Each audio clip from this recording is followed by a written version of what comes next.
Who do you represent?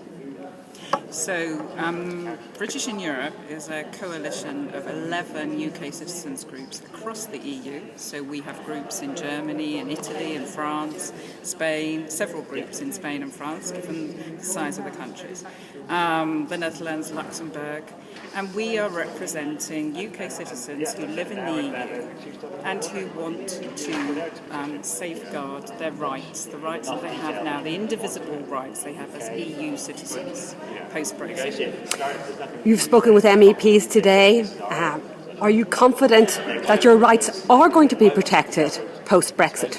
Well, we are certainly very much welcoming of what we're hearing from the EU at the moment. I mean, the EU negotiating guidelines, what the European Parliament has said, we think they are definitely listening to us, and they've got quite close, I think, in the negotiating directives that we've seen from the Commission to what we are asking for, with a few clarifications possibly. But we're happy how it's going so far. People are listening to us. One big concern we have is what would happen if there were no deal. And we are pushing very much for ring fencing of our rights, because we say these are people, these are citizens' rights. This is not about budget and borders.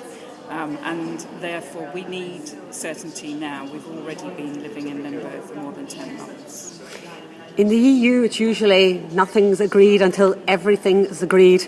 Do you think that you are likely to make an exception for a few British expats who countries have chosen to leave the EU? Well, first of all, we don't call ourselves expats. We're migrants like everybody else.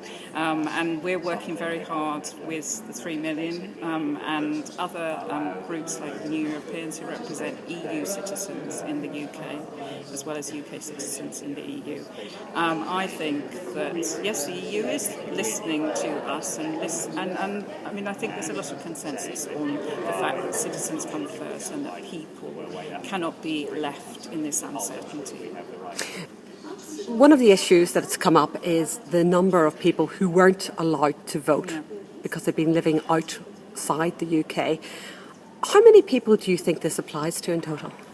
I think that possibly it applies to up to 60% of UK citizens living outside of the UK.